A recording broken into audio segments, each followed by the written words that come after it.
반갑습니다. 캐치 구약핑 욥입니다. 욥. 네, 우리 오늘 이제 욥기를 시작할 건데 여러분 욥기 몇 장부터 몇 장까지 있는지는 아시죠? 네, 모를 수도 있습니다. 괜찮습니다. 제가 알려드리면 되니까요. 42장까지 있습니다. 오늘 이 42장까지 있는 방대한 이 욥의 내용을 제가 1시간 안에 쫙 풀어드릴게요. 어때요? 괜찮죠? 나쁘진 않죠? 예. 그래서 같이 편안한 마음으로 같이 들었으면 좋겠고, 그래서 제가 나눠드린 그 질문지도 보면은 꽤 그냥 뭐 들으면서 뭐 답안지를 적는 게 아니라 본인의 생각들 여러 가지를 적을 수 있도록 제가 의도를 가지고 만들었습니다. 저의 강의안과는 완전히 다릅니다. 살짝 보여드리면 저의 강의안은 이렇게 빽빽하게 되어 있습니다. 예, 그래서 어쨌든 여러분들 같이 함께 하나씩 배워갔으면 좋겠습니다.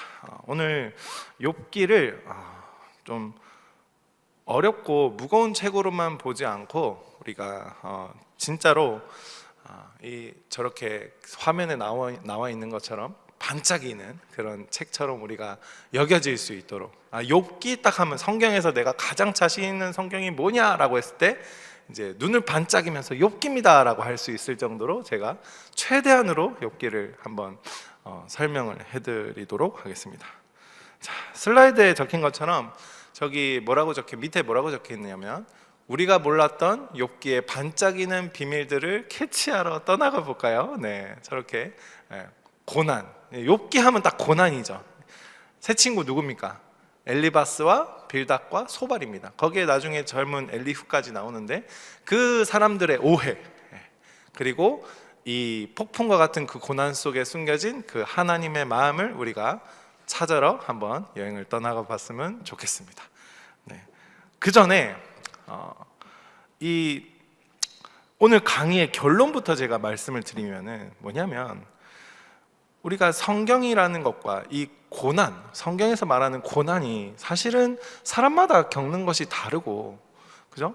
사람마다 느끼는 강도가 다를 수 있잖아요, 그죠? 근데 이 설명으로는 좀 이 고난이라는 것, 하나님이 왜 우리에게 이것을 허락하시는가에 대해서 인간의 언어로 설명은 좀 부족해도, 자, 여러분, 하나님을 만나면 어떻습니까? 가 되죠. 이해가 되는 거예요. 사람마다 이 고난의 개념과 고난을 받아들이는 그 강도와 양은 다르지만은 이 고난이라는 이 두 글자 속에 하나님을 딱 만나는 순간 느낌표가 딱 뜬다라는 거예요. 그죠? 네. 그 느낌표, 오늘 이 수요 성강대학 욥기를 통해서 동일한 같은 느낌표를 하나 우리가 얻어갔으면 좋겠다는 마음이 있습니다. 그래서 제가 중간중간에 또 질문을 던질 거예요. 그러니까 뭐 질문 던질 때 제가 느낀 점 이렇게는 안 하거든요. 네. 어쨌든 여러분들에게 질문을 좀 던질 건데, 첫 번째 질문 뭐냐면, 최근 1년 안에 왜 나한테 이런 일이 생기나 라고 했던 순간들이 여러분 있으시죠? 없으시나요? 분명히 있을 거예요. 물론 이제 사람마다 오픈할 수 있는 주제가 있고 오픈할 수 없는 주제가 있을 수 있습니다. 그 중에 혹시 오픈할 수 있는 주제가 있는 분, 손 한번 들어주실 수 있을까요? 왜 나한테 하나님이 이런 일을 허락하셨죠? 라는 그런 어려움들 나눠주실 분 계시나요? 혹시? 한 분만. 여러분 다 평화로우십니까? 그런가요? 없나요? 있어야 돼요. 있어야 다음 이 슬라이드로 넘어가요. 한 분만 용기를 내셔서 부탁드립니다. 네, 우리 권사님 저랑 눈 마주친 예. 제가 마이크를 드릴게요.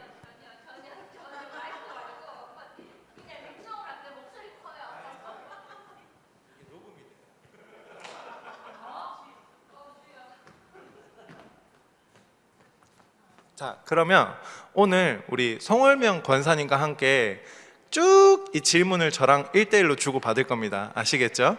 예. 자, 첫 번째 질문입니다. 자, 최근 1년 안에 왜 나에게 이런 일이? 라는 순간 한번 편하게 나눠주실 수 있을까요? 얼마 전 시아버님 돌아가신 거. 아, 예, 예. 근데 그게 저희가 늦게 알게 됐거든요. 네, 그러니까 저희가 임종을 지켜 드리지 못한 네, 네. 그거 음, 왜일까요? 네. 감히 제가 그거에 대한 어떠한 말을 할 수 없는 주제긴 한데, 사실 욥도 비슷한 일을 겪었죠. 거의 갑자기 한순간에 자녀들이 다 이제 죽었지 않습니까? 그 일을 겪고 나서 오늘 욥이 하나님한테 하는 질문들이 참 많습니다. 완전히 날 것이거든요. 욥의 질문은 하나님한테 격식을 갖추고 교양 있게 말하지 않습니다. 욥은 하나님께 있는 그대로 날 것으로 말합니다. 오늘 한번 같이 욥의 시작이 근데 좋았거든요. 근데 욥이 나중에 중간에부터 어떻게 하나님께 날 것으로 대하는지 같이 봅시다. 처음에 욥이라는 사람은 시작으로 이제 들어가서 1장 1절에 보시면은 욥은 문제 있는 사람이 아니라 온전한 사람으로 소개가 되고 있습니다. 자, 욥기 1장 1절에 보시면은 저기 욥은 누구인가라고 되어 있죠. 보이십니까? 네, 같이 한번 읽을까요? 시작. 온전하고 정직하여 하나님을 경외하며 악에서 떠난 자라고 소개를 하고 있습니다. 자, 성경에서 어떤 인물을 소개할 때 이렇게 극찬을 하는 경우는 거의 없어요. 근데 욥이라는 사람이 저렇게 하나님을 경외하며, 경외라는 거 아시죠? 두렵고 떨리는 마음으로 사랑하는 겁니다. 여러분들이 아버지와 어머니를 진심으로 존경하고 사랑하는 그 마음으로 동일하게 하나님 또한 사랑하는 거죠. 그리고 악에서 떠난 자라고 합니다. 어떻게 성경에서 우리 다 죄인이지 않습니까? 근데 이 욥을 가지고 악에서 떠났다 그럽니다.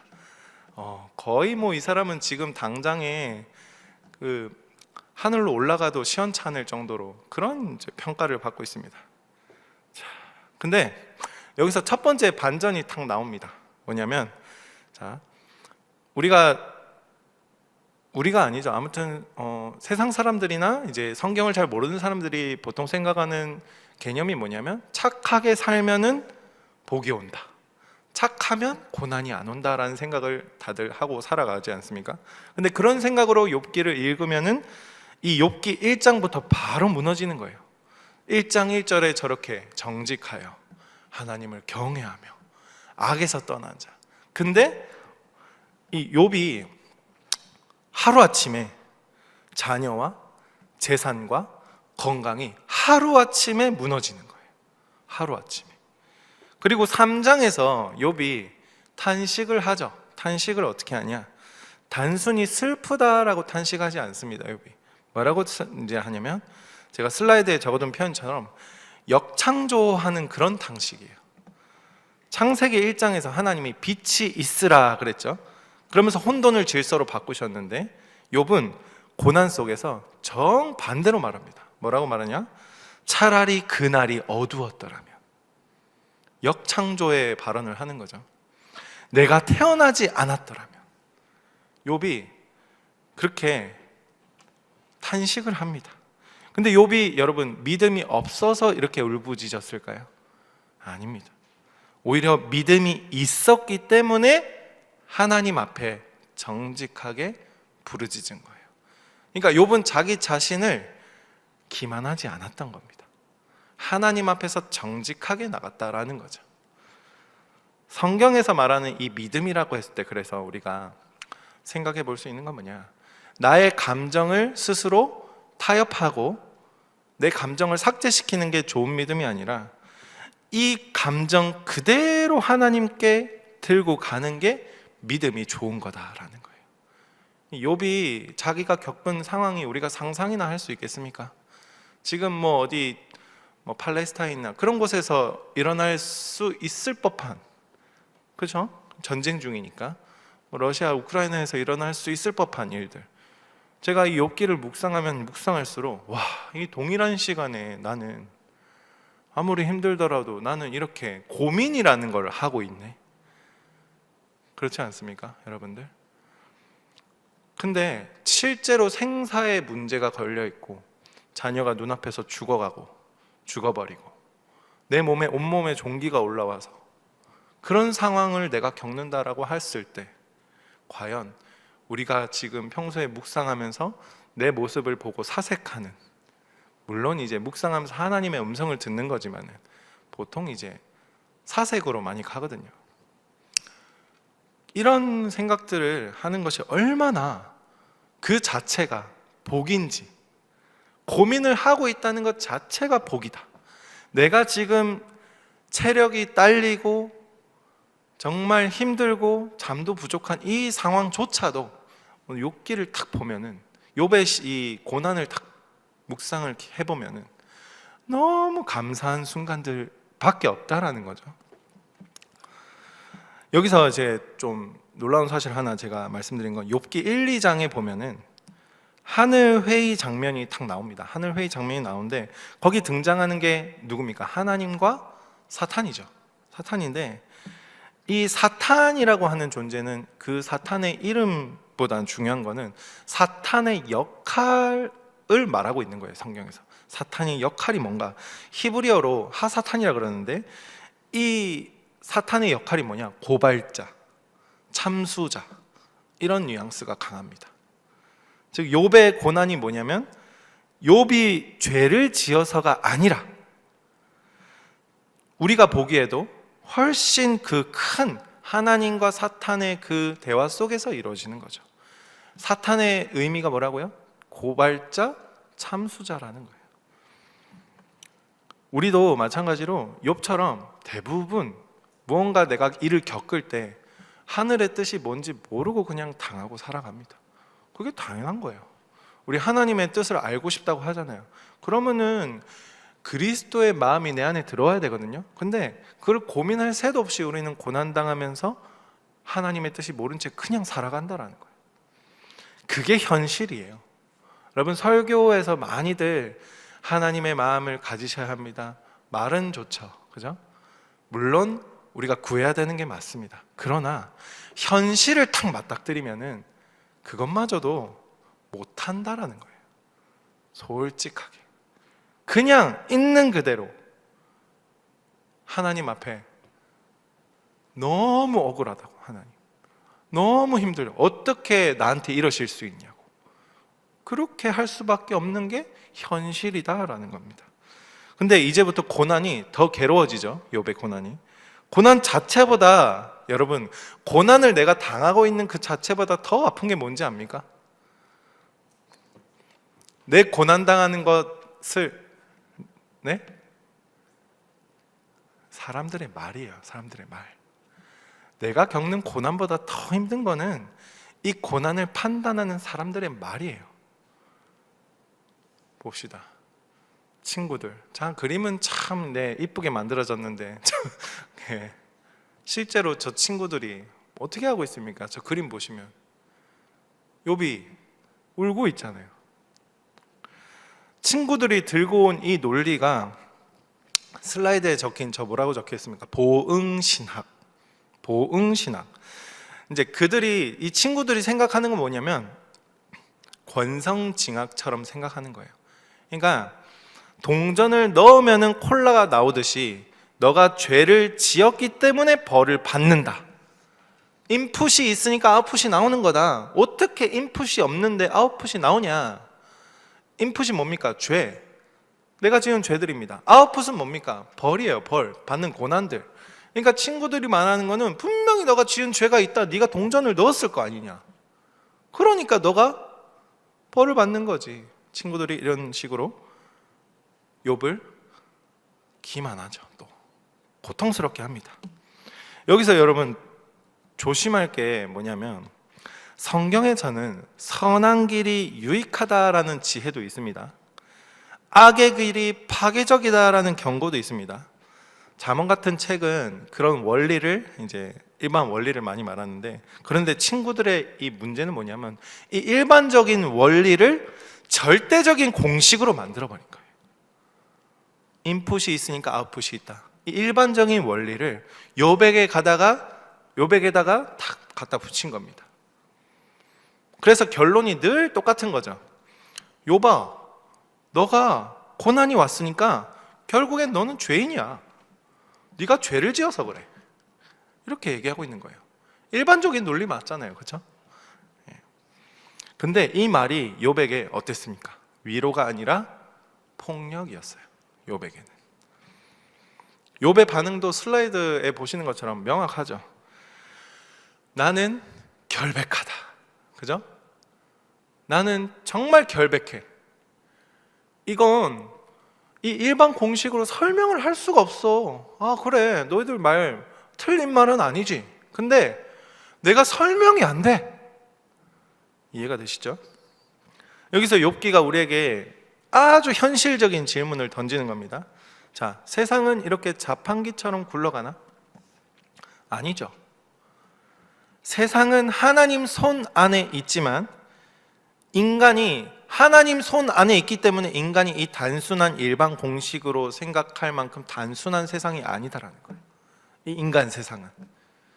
근데 우리는 알고 있는 그 지식, 알고 배운 것들이 진리라고 여기기 때문에 그것을 가지고 자기 자신에게도 적용하면서 내 자신에게 적용하는 걸 넘어서 남에게도 적용하고 살아간다라는 겁니다. 자, 여기서 우리 마이크를 들고 계신 권사님께 질문을 하겠습니다. 고난은 항상 그 사람의 죄 때문이다. OX 뭡니까? 너무 쉽죠? X. 네, 맞습니다. X입니다. 욥기 1장 1절 덕분에 이 X가 성립이 되는 겁니다. 그런데 이 친구들 중 한 명인 엘리바스가 나 영적인 체험도 했어 라고 하는 거예요. 자, 여러분,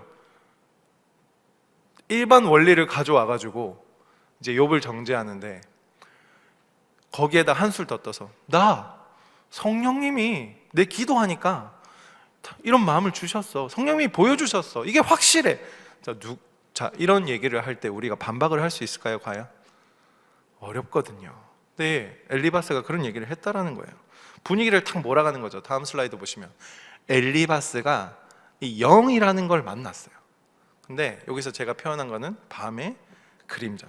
내가 밤에 어떤 영을 만났다라고 표현을 합니다. 그리고 분위기를 뭘로 채우냐면 공포스러운 분위기로 채워요. 엘리바스가. 자, 깊이 잠들 즈음 두려움과 떨림이 내게 이르러서라 그랬죠. 자, 겉으로 보기에는 경건한 말처럼 들릴 수 있죠. 엘리바스의 말이. 하지만 이 말이 욥에게 하는 기능이 뭡니까?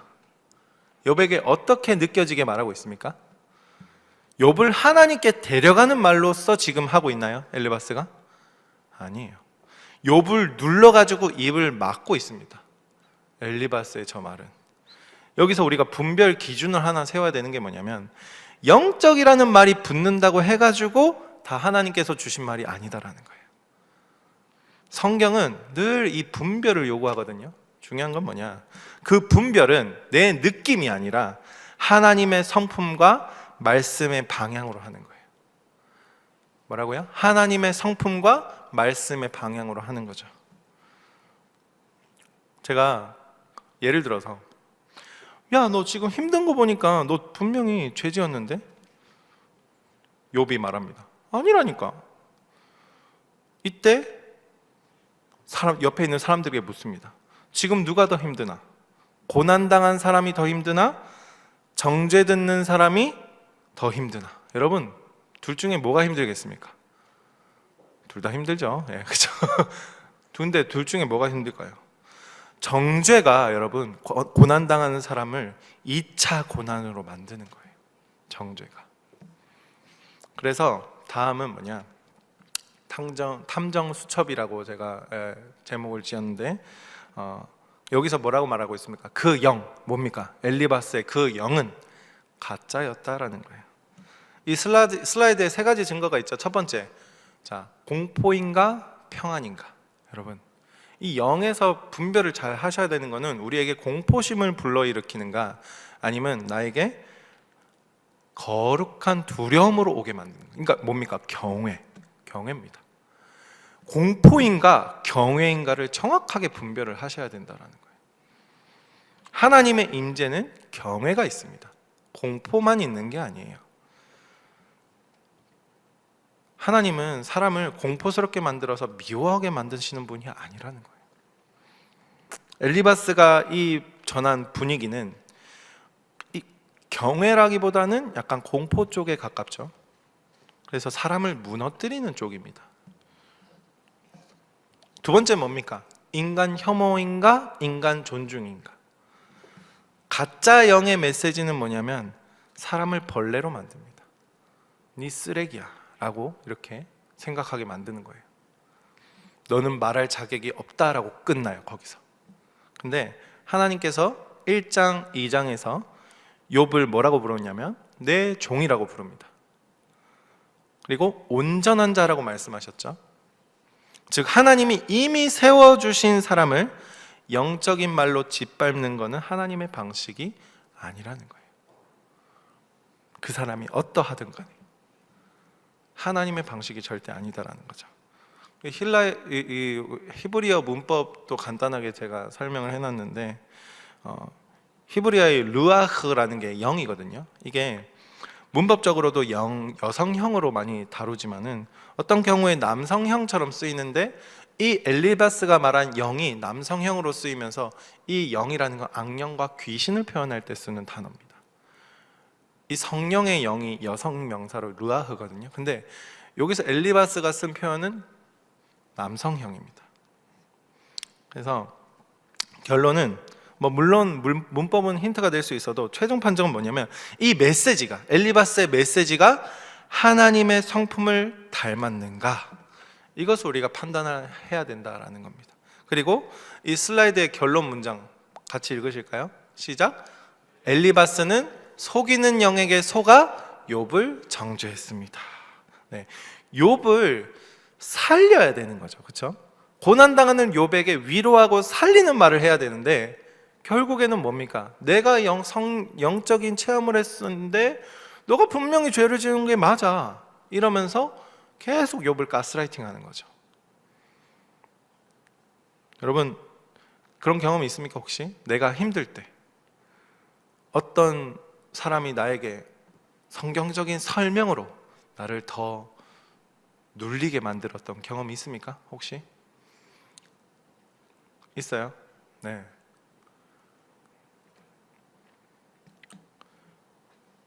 우리도 누군가에게 그렇게 설명으로 눌러버릴 수도 있다는 거예요. 내 입이 하나님 쪽으로 그 사람을 데려갔는가 아니면 그 사람의 입을 막는 쪽으로 갔는가 우리가 잘 생각하셔야 된다는 거예요. 이제부터 논쟁이 계속 반복됩니다. 이 엘리바스, 빌다, 소발 이 세 친구와의 논쟁을 성경에서 3번이나 합니다. 3번. 그 반복 자체가 이제 욥기의 메시지인데 계속 넘어가면 이 슬라이드의 3주기 총 세 친구와 욥의 대화가 3번이나 반복됩니다. 갈수록 심해지는 거예요. 욥에게. 왜요? 엘리바스, 빌다, 소발 이 친구들은 욥의 친구잖아요. 그렇죠? 친구인데 욥을 공감하기보다는 자기가 알고 있는 자기가 믿는 하나님이 강했던 거예요. 자, 우유 꽉이 있으면 자, 이걸로 예를 들면 저를 화면을 틀어주시면 안 되니까 우유 꽉이 있으면은 한 면만 본 거예요. 친구들은. 자, 우유 꽉이 있으면은 왼쪽 면도 있고 반대쪽 면도 있고 안쪽 면도 있을 거 아니에요. 그죠?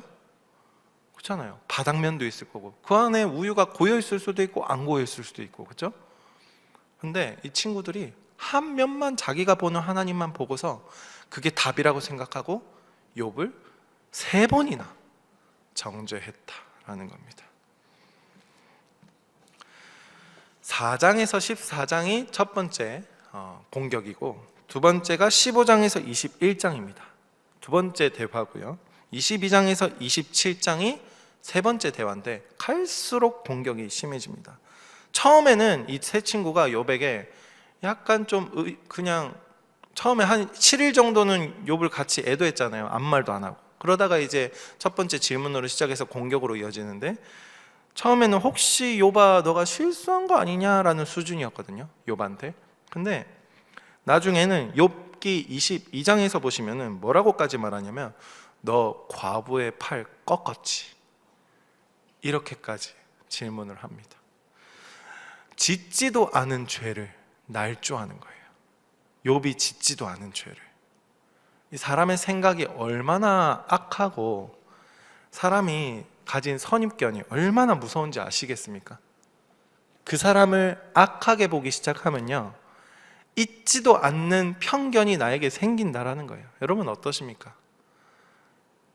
여러분의 시선이 내 옆에 있는 내 같은 셀이나 교회 안에 있는 사람을 봤을 때 그 사람을 온전하게 하나님의 눈으로 본다고 확신을 하십니까? 여러분들, 그 사람의 나쁜 부분 있을 수 있죠. 좋은 부분 있을 수 있습니다. 그런데 중요한 거는 너 과부의 팔 꺾었지가 사실이냐라는 겁니다. 내가 그 사람을 바라보는 그 시선이, 그 시각이 사실이냐라는 겁니다. 자, 그러면 예를 들어서 사실이면 뭐가 달라집니까? 사실이면 뭐 내가 이겨서 내가 속이 시원합니까? 친구지 않습니까? 친구. 친구잖아요. 사실이 아니길 바라는 마음으로 물어야 되는 거 아닙니까? 근데 새 친구가 욥기 22장에서 질문한 게 사실이 아니길 바라는 마음으로 물었겠습니까? 사실이 아닌 이 과부의 팔을 꺾은 그 말도 안 되는 욥과 아무런 관련 없는 주제를 가지고 들고 와서 너 팔 꺾었지 않냐, 그래서 네가 죄인이잖아. 그러니까 이 엘리바스, 빌다, 소바 이 사람들이 생각한 건 뭐냐면 어떠한 욥이 행한 행위가 중요한 게 아니라 욥이 죄인이라는 것을 계속 증명하고 싶었던 거예요. 너가 분명히 죄를 지었어. 거기에 꽂힌 거라는 거예요. 우리는 누군가를 봤을 때 어떤 주제에 꽂혀 있지 않습니까? 그 사람을 보는 시선에서 꽂혀 있는 게 있지 않냐라는 거예요. 중요한 거는 제가 항상 말하는 건데 설교 때마다 우리가 그 놈과 그 여자를 묵상하고 있는가, 아니면 하나님을 묵상하고 있는가, 여기서 판가름 나는 거예요. 사실 믿음이라는 게. 중요한 거는 우리에게서 올라오는 생각들이 항상 죄밖에 없다라는 겁니다.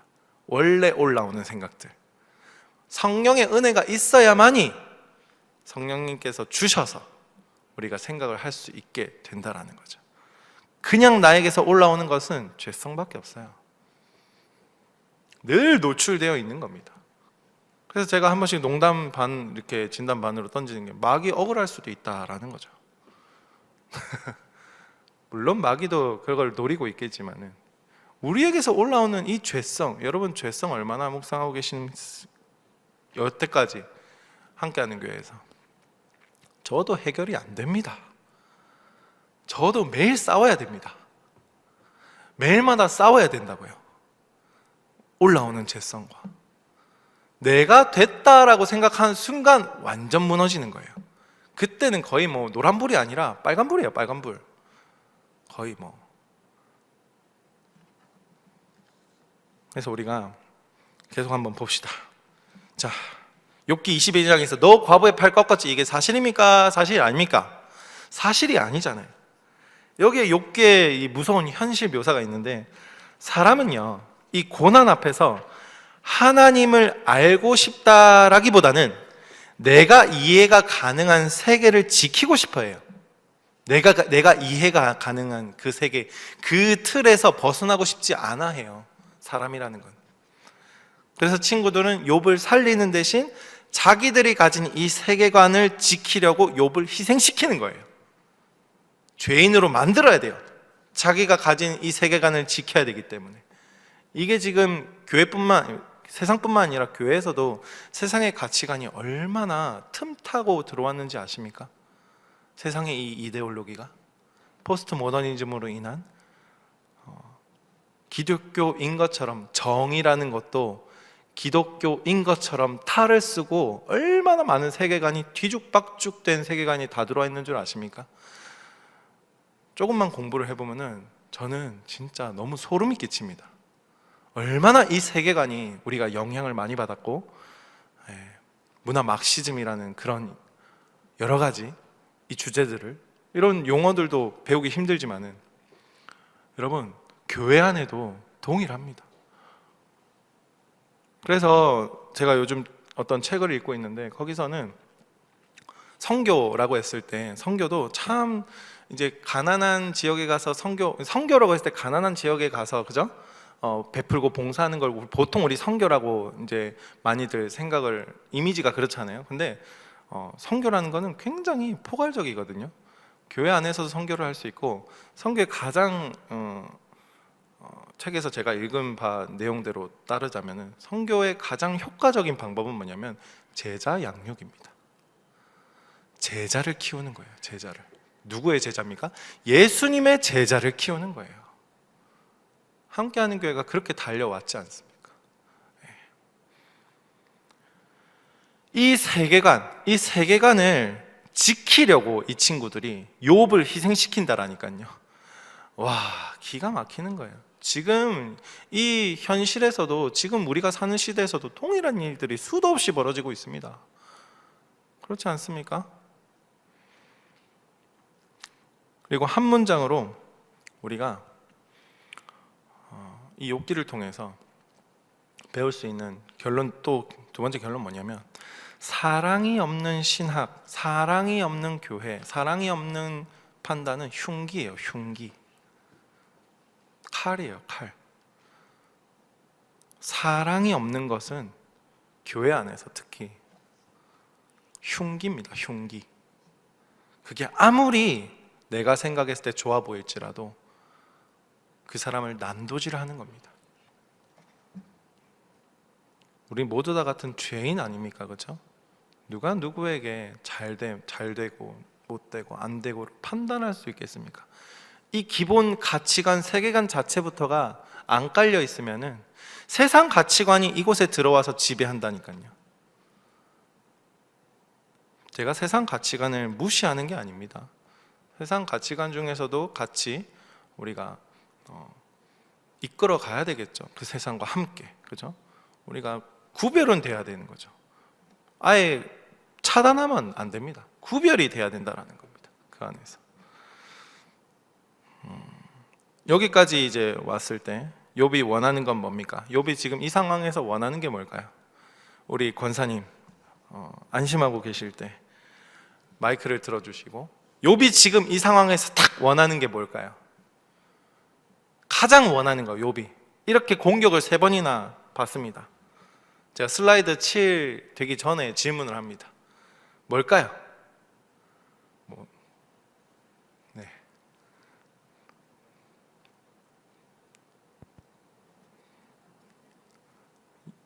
네, 맞죠? 내 중보자는 어디에 있는가? 네. 나를 위한 사람은 어디에 있는가? 네. 그렇지 않습니까? 욥이 진짜로 내 편을 들어줄 그 중보자가 필요하다라는 거예요. 욥의 간절한 소원이죠. 나의 중보자는 어디에 계십니까? 친구들이 말하는 그 하나님, 가짜죠. 그것을 욥은 거부했어요. 그가 이 욥이 자기의 억울함을 풀어줄 재판장, 중보자를 찾기 시작합니다. 얼마나 처절한 외로운 싸움이 아닐 수가 없습니다. 여러분, 교회라는 것도 마찬가지예요. 세상 안에서 우리가 교회가 살아갈 때 사실 외로울 수 있어요. 우린 세상 안에서 살아가지 않습니까? 근데 내가 세상 안에서 살아가면서 살만하고 뭔가 항상 복만 누리는 것 같고 그렇습니까? 만약에 그렇다면은 물론 제가 무조건 안 좋아야 하나님 뜻대로 사는 거다 이런 개념을 말하는 게 아니라는 거 아시죠? 세상을 바라봤을 때 이 세상이 돌아가는 꼬라지를 보고 안타까워하는 마음이 우리에게 있어야 된다는 겁니다. 근데 안타까움이 없는 거는 몰라서 그래요. 세상이 지금 어떻게 돌아가는지 몰라서 그래요. 얼마나 무섭게 돌아가고 있는지 몰라서 그래요. 무지죠. 그래서 우리가 배워야 된다는 거예요. 욥이 이렇게 고백합니다. 지금 나의 증인이 하늘에 계시고 나의 중보자가 높은 데 계시니라 라고 고백하고 있고, 또 내가 알기에는 나의 대속자가 살아계시니 라고 저렇게 고백하고 있습니다. 여기서 욥의 믿음이 깊어지는 이 방식이 굉장히 놀라운데, 욥이 고난을 통해서 신앙이 무너진 게 아니라 오히려 고난 속에서 하나님을 제대로 아는 길로 들어가는 거예요. 친구들이 계속 뭐라고 했습니까? 너 죄를 고백해야 돼. 지금 죄 고백만 하면 되는데 네 왜 이렇게 고집을 피우냐 이러고 있잖아요, 친구들이. 근데 욥이 내가 원하는 건, 친구들아, 내가 원하는 건 설명이 아니야. 나를 붙잡아줄 중보자가 필요해. 내 편이 필요해. 욥이 이렇게 호소하고 있는 겁니다. 그리고 이 지점에서 우리가 연결점이 뭐냐, 욥이 말한 이 중보자, 자, 이 욥이 말한 중보자, 우리 누굴 떠올릴 수 있습니까? 예수님입니다. 욥은 예수님의 이름을 알지 못했죠. 그렇죠? 이 당시에는. 그렇지만 중보자가 필요하다라는 이 갈망이라는 것이 복음과 완전히 일치하는 거예요. 중보자가 필요하다. 여러분, 복음을 아십니까? 라는 질문에 우리가 복음이 무엇냐라고 질문할 때 이 마음의 태도가 있어야 된다는 거예요. 뭡니까? 자기 부인이에요. 자기 부인. 거듭난 자만이 할 수 있는 겁니다. 나에게 도와줄 사람이 필요하다. 나를 위해서 있어줄 사람이 필요하다. 여러분, 내 힘으로 잘 사는 사람들은 필요가 없습니다. 근데 이게 어떠한 내가 겪는 상황 때문에 그걸 필요로 하다라는 개념이 아니에요. 내 영혼이 나를 위해서 중보해줄 중보자가 필요함을 내가 느껴야 된다는 거예요. 내가 겪는 상황, 내가 겪는 이 땅에서 살아가는 그 인생을 위한 중보자가 아니라 내 영혼이 갈급해야 되는 거예요. 내 영혼. 그래서 제가 질문을 또 하겠습니다. 우리 권사님이 힘들 때 필요한 게 첫 번째, 설명입니까? 두 번째, 내 편이 되어준 존재입니까? 이거는 대답하기 너무 쉽죠. 첫 번째, 설명입니까? 내 편이 되어주는 존재입니까? 2번. 2번이죠. 욥이 그래서 2번으로 가는 거예요. 자기가 겪는 이 고난에 대한 설명은 필요가 없는 거예요. 우리는 계속 이제 리더를 하더라도 왜 너가 이렇게 고난받고 왜 너가 여기서 안 넘어가는지 알려주고 싶단 말이에요. 셀장이 되면 또 그래요. 보이면 그래요. 그죠? 근데 그 사람에게 필요한 건 설명입니까? 그런 방향을 알려주는 겁니까? 아니면은 그 사람의 편이 되어주는 겁니까? 편이 되어주는 거예요. 이제 욥기가 한 번 더 우리에게 묻습니다. 지혜는 어디 있나? 자, 지혜를 이제 찾습니다. 욥기 28장에서 분위기가 갑자기 바뀝니다. 어떻게 바뀌냐면 사람이 땅속 깊은 곳에서 보석과 금을 캐내지만 진정한 지혜는 어디서 찾을 수 있나? 자, 그리고 정답이 탁 나옵니다. 하나님이 그 길을 아시며 있는 곳을 아시나니. 자, 다시 같이 읽겠습니다. 시작. 하나님이 그 길을 아시며 있는 곳을 아시나니. 이게 욥기의 핵심 장치예요. 핵심. 친구들이 이 일반 공식으로 다 설명을 하죠. 그죠? 근데 욥기 28장은 딱 이렇게 얘기하는 거예요. 그 공식으로 못 푼다. 일반 공식으로 욥을 풀 수 없다. 하나님만이 이 공식을 안다. 이겁니다. 근데 여기서 갑자기 훈수꾼 누가 등장합니까? 엘리후가 등장합니다. 새 친구로도 버거운데 엘리후까지 탁 등장합니다. 봅시다. 갑자기 등장한 젊은 훈수꾼 엘리후. 엘리후가 이제 딱 등장하는데 이제 새 친구가 말문이 딱 막히자마자 엘리후가 등장하거든요. 이제 어떤 태도로 등장을 탁 하냐면 두둥 하냐면은 내가 제대로 알려주겠다 이렇게 하는 거예요. 네. 엘리후가 뭐라고 얘기하냐면 하나님이 고난을 통해 사람을 교육하신다는 말을 덧붙입니다. 말은 좋죠, 그렇죠? 맞는 말이에요. 하나님이 고난을 통해 사람을 교육하신다. 틀린 말입니까? 너무 맞는 말입니다. 이 말 자체는 굉장히 일리가 있어 보이죠. 고난이 사람을 낮추고 성숙시키는 경우가 많죠. 하지만 이 경우에는 한계가 있다는 겁니다. 엘리후도 큰 틀에서는 어떤 생각으로 말하는 거냐면 너가 죄가 있어서 벌을 받는 거다라는 거예요. 큰 틀에서 엘리후가 말하는 그 의도가. 그리고 더 중요한 결론이 뭐냐, 엘리후도 하나님을 설명하려고 했어요. 이해가 되십니까? 하나님을 설명하려고 했어요. 근데 욥을 하나님께 데려가지는 못했어요. 여러분이 이제 개편이 되시잖아요. 그러면은 여기 앉아 있는 분들은 다 중직자 분들이신 것 같거든요. 자, 우리가 하나님을 설명하는 사람으로 남을 것인가, 하나님께 데려가는 사람으로 남을 것인가? 어떻습니까? 예.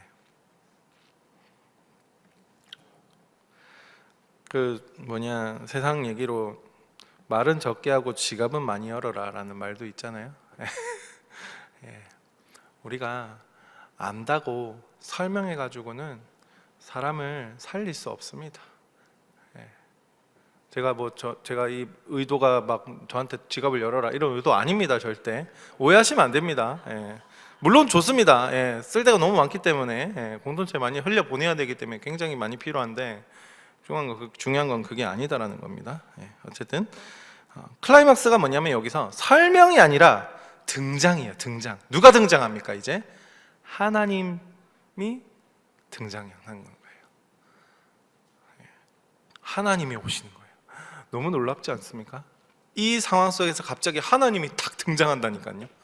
너무 놀랍습니다. 자, 드디어 이제 등장하신 진짜 왕, 폭풍우 속의 하나님.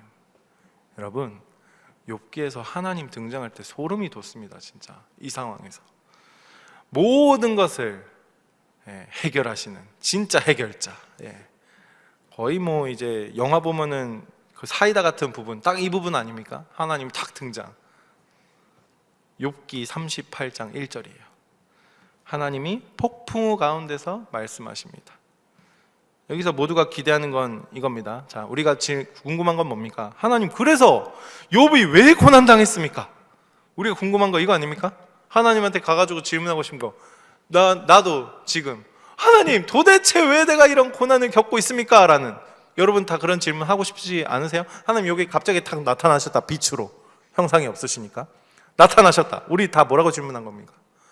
하나님 돈 주세요 이럴 겁니까? 하나님 건강 주세요 이럴 겁니까? 아니면 하나님 지금 나 당장 좀 데려가 주시면 안 돼요? 손잡고 같이 좀 가면 너무 좋을 것 같은데, 뭐 이럴 수도 있겠지만, 자, 우리가 현실을 살아가는 인간으로서 하나님 도대체 나에게 왜 이런 상황을 허락하셨습니까? 교회 전체로 쳤을 때 하나님 왜 함께하는 교회에 이런 상황을 허락하셨습니까? 도대체 하나님의 뜻이 뭡니까? 이런 거 질문하고 싶지 않으십니까? 너무 하고 싶거든요. 목사님 저도 잘 모르겠습니다. 하나님 섭리겠죠, 그렇죠? 이게 하나님이 근데 다른 질문을 하십니다. 자, 하나님이 38장 4절에 뭐라고 질문하시냐? 내가 땅의 기초를 놓을 때 네가 어디 있었느냐라고 질문합니다. 자, 우리 요한복음도 묵상하고 있죠. 요한복음 사마리아 여인 만나가지고 사마리아 여인이 질문하는 것에 예수님이 계속해서 엉뚱한 되려 질문을, 이상한 질문을 또 하십니다. 대화가 안 돼요. 그렇잖아요. 사마리아가 출신에 대해서 질문하니까 예수님이 다른 대답을 하고, 그죠? 생명의 물이라는 대답을 막 하시고 막 그러잖아요. 거의 뭐 동문서답입니다. 뭐 물론 이제 복음적으로 봤을 때 우문현답이긴 하지만 그냥 상식적으로 봤을 때 완전 동문서답이에요. 대화가 안 된 사람이에요.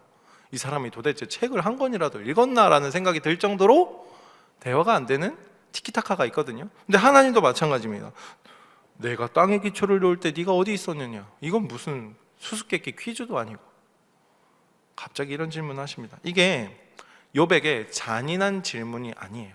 뭐냐면 하나님의 치유의 방식이다라는 거예요. 욥을 향한 하나님의 치유의 방법이에요.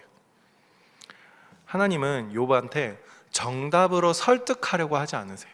뭐냐면 욥의 시야를 넓히십니다. 어떻게 하냐면 하나님이 누구이신지를 보게 하는 거예요. 욥한테 넌 내가 누구냐 봐라 이거예요. 내가 누구냐 봐라.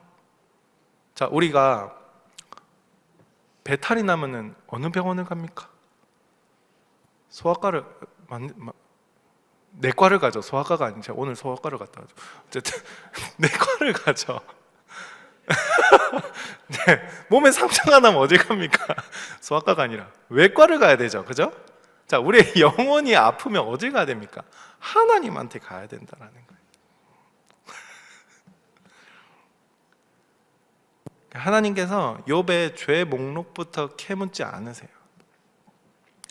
이 자연과 별과 비, 광야, 들, 나귀 이런 모든 세상을 하나님이 보여주십니다. 왜냐하면 이 욥의 고난이 이 새 친구와 엘리오가 말하는 자판기 공식처럼 이 일반 공식으로 된 그런 고난이 아니기 때문이에요. 그런 세계와 관계가 없기 때문이에요. 하나님의 세계는 여러분 너무 크고 신비하죠. 저는 우리 하나님 묵상할수록 하나님 더 알게 됩니까? 더 어렵습니까? 사실 도대체 하나님이 어떤 분이시지? 그죠? 성경에서 이렇게 계시가 되었지만은 우리를 사랑하신다는 것도 알겠고 하나님 형상을 우리가 닮았다는 것도 알겠고 그죠?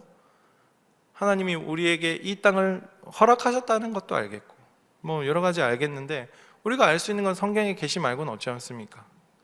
하나님은 성경에 계시 말고도 너무 크신 분이라는 거예요. 근데 이 사실을 알 때 욥이 내 고난이 의미가 있다 없다를 떠나서 욥이 뭘 느꼈냐면 하나님이 나를 놓치지 않으시는구나 이거를 느꼈다라는 거예요. 하나님 나를 놓치지 않으시는구나. 여러분이 가지는 그 상황 속에서 해답을 얻고 싶은 게 아니에요. 우리는 나를 붙잡으시는 분이 하나님이다라는 걸 내가 느끼는 순간 끝나요. 그냥 사실 내 편이 누구냐? 하나님이구나. 그러면 어떻게 됩니까? 든든해요. 그래서 짧게 제가 묻는 건 뭐냐? 내가 하나님께 원하는 게 뭘까? 하나님이 딱 옆에 나타나시면 우리가 원하는 게 뭡니까? 질문입니까? 내 상황을 해석해 줄 대답입니까? 아니면 하나님 그 자체입니까? 그걸 묻는 거예요. 거기에 이제 하나님께서 이 혼돈 같은 존재들을 갑자기 꺼내십니다. 성경에 뭐로 나와 있냐면 베헤못과 리워야단입니다. 혼돈의 괴물들 갑자기 보여주십니다. 하나님. 황당하죠. 갑자기 또 이걸 보여주세요. 뭘 보라는 거지? 큰 동물들. 이게 뭐냐면 하나님께서 두 거대한 존재를 소개하는데 여기서 포인트를 정확히 잡아야 되는 건 뭐냐? 이게 하마인가 악어인가 그걸 맞히는 게 아니에요. 신학 공부하면 이런 거 알아맞히기 서로 토론도 하거든요. 도대체 이게 어떤 동물이지? 중요한 건 그게 아니라는 거예요. 슬라이드의 문장대로 자, 베헤못이라는 건 뭐라고 되어 있습니까? 모든 짐승의 으뜸, 강력한 힘. 리워야단 뭡니까? 불을 뿜는 바다의 용, 두려움의 대상이라는 거예요. 그러니까 혼돈과 두려움과 악의 거대한 이 힘을 상징하는 방식으로 읽는 게 여러분 자연스럽습니다. 이게 하마인가 악어인가 그거 중요하지 않다라는 거예요. 문자적으로 동물에 대한 묘사가 섞여 있을 수는 있지만 기능은 뭡니까? 혼돈, 두려움, 거대한 힘, 악 이런 겁니다. 그러니까 한마디로 인간이 통제하지 못하는 거대한 힘이 이 세상 가운데 있다라는 거예요. 하나님이 설명하고자 하는 건 그거예요. 너희들 인간이 아무리 애써봤자 이길 수 없는 진짜 악이 이 땅에 있다. 빌런이 있다. 우리는 뭐 마블 영화 보면은 막 빌런 막 뭐냐 아이언맨이 막 이게 쏴가지고 막 이기는 그런 거를 보면서 막 통쾌해하죠. 근데 자, 그 어벤져스가 있다고 쳤을 때 어벤져스가 아무리 해봤자 못 이기는 그런 악당이 있다라고 하나님이 그렇게 얘기를 하는 겁니다. 근데 핵심 반전은 인간은 이 괴물 앞에서 무너지지만은 하나님은 자 아는 거지만 잘 들어. 하나님은 그 괴물을 창조하셨다라는 거예요. 희한하죠. 그리고 다스리신다라는 거예요. 하나님이. 마블 영화보다 더 놀랍죠, 사실. 결론이 기가 막힙니다. 욥기의 결론은 뭐냐? 세상에 혼돈이 없다 이런 게 아니라 혼돈이 있어도 내 상황이 고난이라도 하나님이 왕이다라는 거예요. 하나님이 다스리고 계신다라는 거예요. 그러니까 내가 겪는 이 상황 하나님 섭리 가운데 있는 겁니까? 없는 겁니까? 있는 거죠. 우리 교회가 겪고 있는 이 상황 하나님 섭리 가운데 있는 겁니까? 없는 겁니까? 있는 거죠. 인간의 어떠한 것은 전혀 관계가 없는 겁니다. 하나님 섭리 가운데 있는 겁니다. 중요한 거는 인간의 어떠함, 인간으로 근거를 삼는 게 중요한 게 아니라 인간이 이 상황 속에서 누구를 바라봐야 되는가를 묻는 거예요.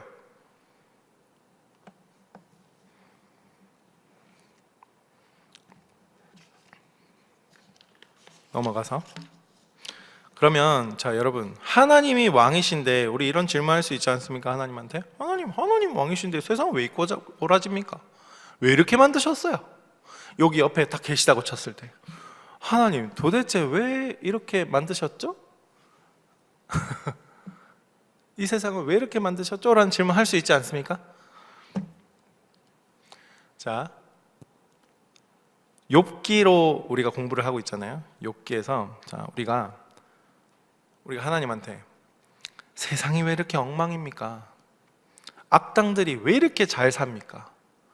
돈 많은 사람은 왜 돈 많으면서 떵떵거리면서 살면서 저 사람이 고난을 분명히 당해야 되는데 안 당하고 자식들에게 잘 물려주고 평화롭게 숨을 거두고 왜 그 악당과 같은 인간들은 왜 그렇게 잘 살고 우리는 왜 이렇게 찌질하게 아둘람 동굴처럼 모여가지고 이러고 있지 않습니까? 막 이러면서 하나님께 그렇게 물을 수 있지 않습니까? 하나님께 하나님은요 악을 지금 다 삭제해버리겠다라는 그런 방식을 쓰는 분이 아니에요. 하나님은 악과 혼돈을 하나님의 통치 아래에 두시고 다스리고 계시는 분이에요. 우리가 이게 이해가 되겠습니까? 사실 우리의 기본 개념 선지식으로 이해가 가능하겠냐라는 거예요. 우리 학교에서도 계속 우리 선지식을 배워왔는데 잘못된 거는 없애고 분배해야 되는 이거 약간 마르크스 줄 비슷한 건데 분배 말은 좋죠. 평등 그죠? 근데 그것들이 사람이 중심이 되면은 인본이 중심이 되면은 위험하다라는 거예요. 그래서 성경이 말하는 거는 그 모든 중심 위에 누가 있다? 하나님이 다스리고 있다. 그게 성경에서 말하는 정의라는 거예요. 우리가 보기에는 통제 불능 같아도 하나님은 이 리와 야단의 코를 꿰어서 다스리는 분이에요. 교회도 마찬가지죠. 교회가 돌아가는 걸 보면은 무슨 저런 사람을 세워가지고 교회가 돌아가겠습니까? 이렇게 느껴질 수도 있습니다. 그런데 하나님은 그런 사람을 통해서 일하십니다. 여러분, 사람의 눈으로 보는 것이 중요한 게 아니라 하나님이 왜 이것을 허락하셨는가를 하나님께 들고 가서 묻는 것이 중요한 겁니다.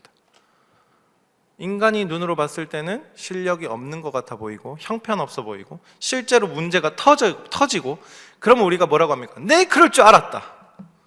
여러분, 그럴 줄 알았습니까? 아닐 수도 있잖아요. 근데 내가 상상한 내 정의 안에서 이 일이 터졌을 때 내 봐라, 그럴 줄 알았다. 그거 하나님 뜻 아니지 않냐. 이게 뭐냐면 엘리바스와 빌닷과 소발이라는 거예요. 엘리후라는 거예요. 자, 악이 실제로 존재하다는 것을 우리가 인정을 하되 그 악이 하나님의 왕권 밖으로 튀어나가지 못한다라는 것을 우리가 알아야 된다는 거예요. 절대 하나님의 다스림 속에서 헤어나올 수 없다라는 거예요. 아무리 강한 세력이라 할지라도. 여기서 이제 믿음의 정의가 뭔지 우리가 바뀌는 거죠. 믿음은 내 고난, 이 혼돈이 사라져서 믿는 게 아니에요. 내가 가진 이 상황이 해결돼 가지고 하나님이 해결해 주셨구나, 나를 사랑하시는 거야, 이게 믿음이 아니라 혼돈 속에서도, 고난 속에서도 하나님이 왕이심을 인정하고 신뢰하는 겁니다. 그게 믿음이에요. 근데 우리가 혼돈과 고난을 겪으면은 버틸 수가 있을까요? 힘들잖아요. 그래서 제가 말씀드리는 게, 힘든 모습 그대로 누구한테 가라고요? 하나님한테 가라고요. 하나님한테 가는 것도 쉽지 않죠. 어떻게 가야 됩니까? 그냥 간단하게 솔직하게 하나님한테 토설을 하시라고요. 욕이라도 하든가. 이런 거를 설교 때 말하면 안 될 텐데, 어쨌든 여러분들이 겪는 모든 상황을 하나님이 허락하셨다는 것을 인정하시죠? 그래서 사실 욥기를 묵상하면 묵상할수록 제가 겪는 일들이 이 욥에 비해서는 진짜 아무것도 아니구나. 제가 항상 월요일에 교육자들은 이제 휴일이기도 한데, 저는 이제 아기들이 있으니까 잠시 이제 아기들을 맡겨놓고 아내랑 좀 대화를 했어요. 항상 월요일에는 아내랑 좀 이야기를 하고 시간을 웬만하면 많이 보내려고 하는데, 그러면서 같이 대화를 하다가 욥기를 제가 이제 준비를 하고 있었잖아요. 월요일에는 계속 욥을 좀 깊이 보면서 묵상을 하니까, 감히 제가 이 욥에 대해서 어떻게 설교로 내가 녹여낼 수 있을까? 이 욥의 고난을 나도 안 겪어봤는데, 이만큼의 고난을. 여러분, 가진 것들이 갑자기 하루아침에 없어지고 자식들이 죽고 온몸에서 종기가 나면서 한 번도 안 겪어봤잖아요. 우리 야구도 삼진이면 아웃인데 욥이 겪은 것도 거의 그래서 욥이 그런 자기 목숨을 그냥 포기하는 고백도 하지 않았을까요? 근데 그럼에도 불구하고 여러분, 하나님께서는 내가 겪는 이 고난을 꼰대처럼 네가 욥만큼 고생을 해봤냐라고 물으시지 않으신다라는 거예요. 꼰대들은 그러죠. 네가 이걸 안 해봐서 그렇다. 하나님 그러시지 않는다라고요. 자, 이제 욥이 드디어 결론을 말합니다. 욥은 왜의 대답을 얻었나? 아닙니다. 그런데 회복이 시작됩니다. 이제야 주님을 눈으로 보는 거예요. 오늘 강의의 핵심 결론입니다. 좀 빨리 끝나겠네요. 할렐루야. 네, 아멘. 네, 전 너무 좋습니다. 항상 시간 안에 끝내는 거 너무 좋습니다. 욥은 근데 끝내 이제 하나님 앞에서 왜라는 대답을 얻지는 못해요. 하지만 욥이 자기 자신이 누구와 함께 있는지는 깨닫습니다. 내가 왜 고난을 겪었는지 하나님 대답 안 해주십니다. 하나님은 내가 누구인가 네가 알아야 된다. 내가 누구냐? 욥한테 그렇게 얘기하시는 거예요. 그러니까 욥이 이제 하나님이 누구인지를 깨닫는 거예요. 하나님이 진짜 창조주이시구나. 하나님이 진짜 온 우주의 주권자이시구나. 이걸 깨닫는 거예요. 그래서 욥의 고백이 이겁니다. 같이 읽겠습니다. 42장 5절 시작. 내가 주께 대하여 귀로 듣기만 하였사오나 이제는 눈으로 주를 배옵나이다. 이 말은 뭐냐면, 전에는 하나님을 몰랐고 지금은 하나님 봤다, 이 정도가 아니에요. 뭐냐면 욥의 내면에서 일어난 변화가 뭐냐, 하나님을 만나니까 억울함과 슬픔이 녹아내리는 거예요. 경험 있으시지 않습니까? 하나님을 만나는 순간 내 억울함과 내 슬픔이 괜찮아지는 거예요. 그래서 우리가 하나님을 만나야 돼요. 안 그러면 자살해요. 하나님을 만나야 된다라고. 상황이 바뀐 게 아닙니다. 상황이 바뀐 게 먼저가 아니에요. 물론 욥의 상황이 나중엔 바뀌었습니다. 그죠? 더 큰 은혜를 받았습니다. 그렇지만 상황이 바뀐 게 먼저가 아니라 하나님을 보는 눈이 바뀐 거예요. 욥이. 여기서 여러분 고난의 이 신비를 너무 싸게 말하면 안 됩니다. 뭐냐면 그러니까 고난은 다 유익이야 라고 말해서는 또 안 돼요. 무례한 거예요. 이거는 이런 말도 또 다른 흉기가 될 수 있어요. 누군가가 막 고난을 겪는데 네 욥기 한 봐라, 수요 성경대 욥기 강의 한 봐라. 안 돼요. 그것도 설명이에요. 절대 안 되고 그 사람의 편이 되어줘야 되는 거고. 그러니까 고난은 다 유익이야, 이거 진짜 안 되면 꼰대입니다. 꼰대. 욥기는 이것만큼 분명히 말하는 거예요. 뭐냐면 고난은 하나님을 정답으로 아는 데서, 하나님이 정답이다라는 거예요. 하나님을 인격적으로 만나는 자리로 우리를 밀어넣는 게 바로 고난이다라는 거죠. 그럼 우리 나 자신에게 여기면 돼요. 누군가에게 말하면 설명이 됩니다. 이 말씀을 듣는 나 자신에게 적용하는 거예요. 고난은 뭡니까? 나를 하나님을 인격적으로 만나도록 인도하는 게 고난이. 누군가에게 이걸 설명하면 절대 안 됩니다. 엘리바스, 빌다, 소발, 엘리후가 됩니다. 나에게 적용해요. 분명히 사람마다 힘든 상황은 여러분들 있습니다. 그런데 이 상황의 열쇠를 쥐고 있는 분이 누구라는 겁니까? 하나님이라는 거예요. 하나님. 욥이 바로 이걸 깨달았다라는 거예요. 아, 열쇠가 하나님에게 있었구나. 나는 하나님을 귀로만 듣고 알고 있는가? 눈으로 보고 있는가? 욥이 이제 눈으로 본 겁니다. 그리고 마지막 반전입니다. 하나님이 이제 누구 편을 드십니까? 하나님이. 진짜 승리가 뭡니까? 다음 슬라이드. 해피엔딩입니다. 해피엔딩. 아, 막 사이다야. 속이 다 시원해요. 하나님 판결이 나옵니다. 욥기 42장 7절에서 하나님은 친구들에게 말씀하십니다. 너희가, 친구들 누굽니까? 엘리바스, 빌다, 소발에게 말씀하십니다. 너희가 나에 대하여 말한 것이 옳지 못하니 내 종 욥의 말이 옳다. 사이다죠. 여기까지만 하면 딱 영화가 끝나면 참 좋을 것 같아요. 그죠? The end. 딱 이렇게 하면 좋을 것 같은데. 즉 이제 친구들은 어떻습니까? 정답처럼 보이는 말을 했어요. 그렇지만 하나님을 제대로 말하지 못했고 하나님께 욥을 데려가지 못했다라는 겁니다. 그리고 여기서 진짜 승리가 뭐냐면, 자,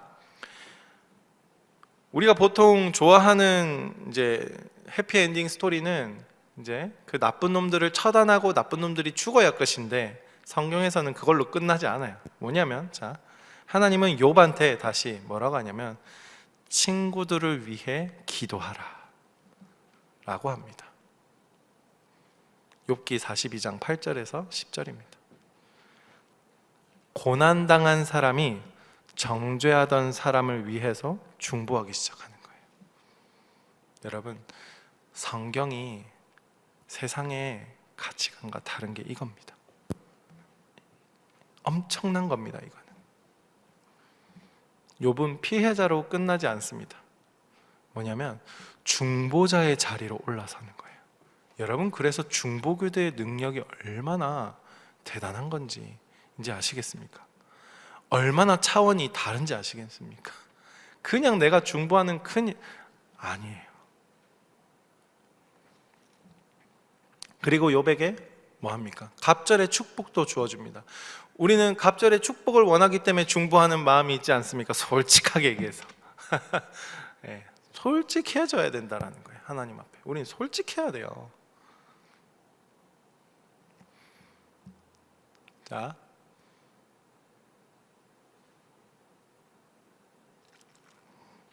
여기서 반전 문장이 슬라이드에 있는데, 참소자는 욥이 복 때문에 믿는다라고 했지만은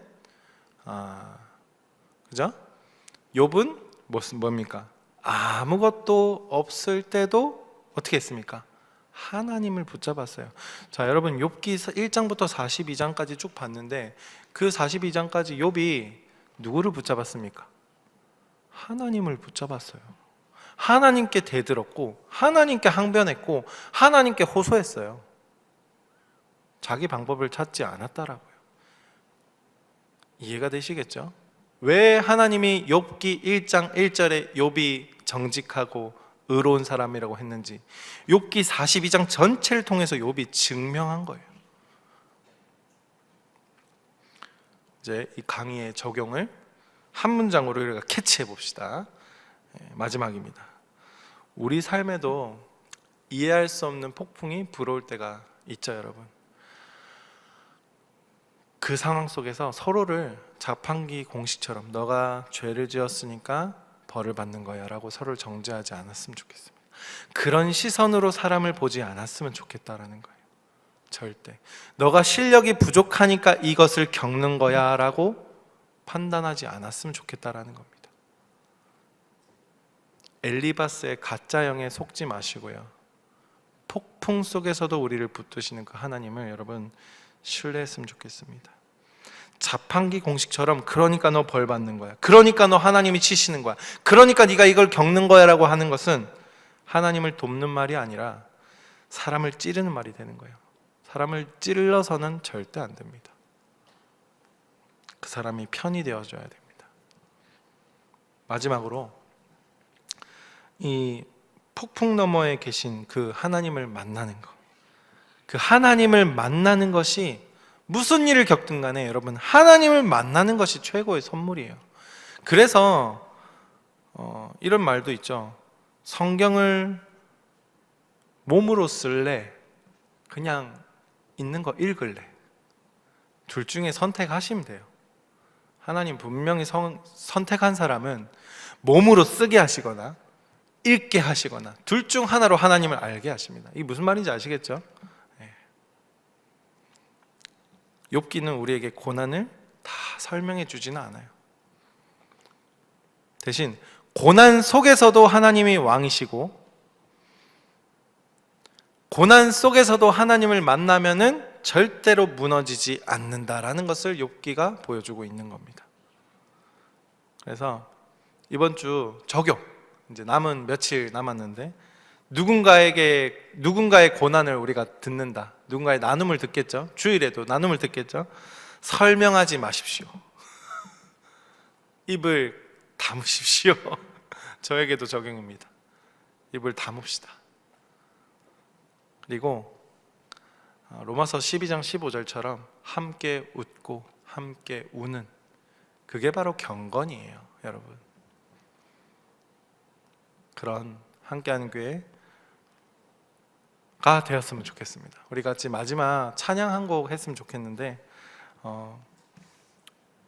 저도 이걸 보고 왔습니다. 우리 유치부 선생님들이랑 보고 왔는데 여기 이 영화의 주제곡이 이 곡이더라고요. 저도 옛날에 되게 즐겨 불렀던 노래, 저 피아노에서도 막 반주 연습해보고 막 했었던 곡인데 같이 한번 불러봤으면 좋겠습니다. 틀어주시죠.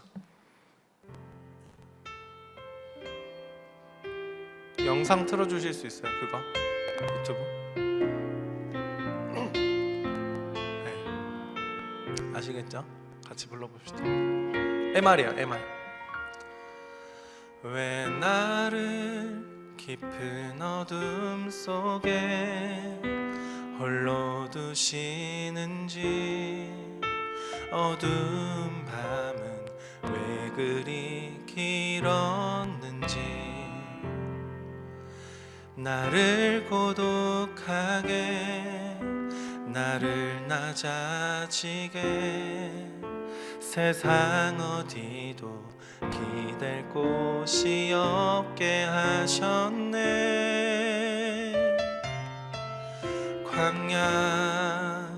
광야에 서 있네.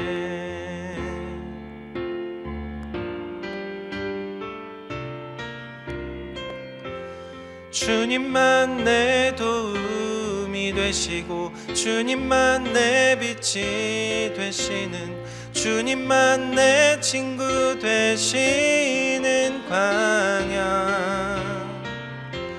주님 손 놓고는 단 하루도 살 수 없는 곳, 광야. 광야에 서 있네.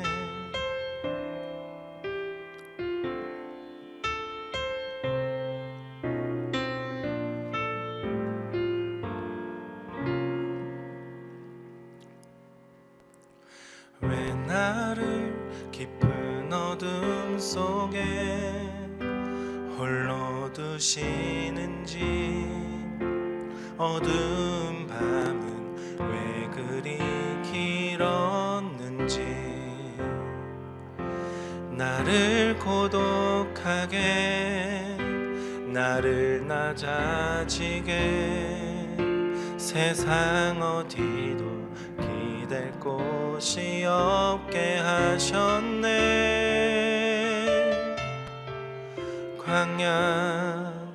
광야에 서 있네.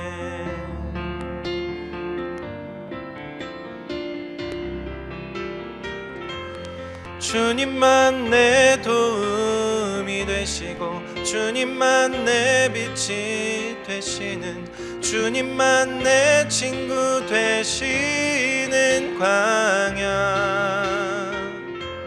주님 손 놓고는 단 하루도 살 수 없는 곳, 광야.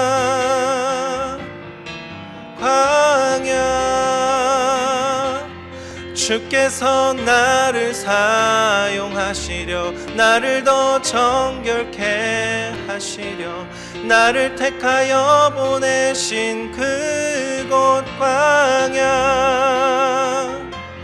성령이 내 영을 다시 태어나게 하는 곳, 광야에 서 있네. 우리 인생이 참 광야 같죠. 그런 인생을 하나님께서 아시고 하나님께서 그 광야로 초대하셨다라는 거.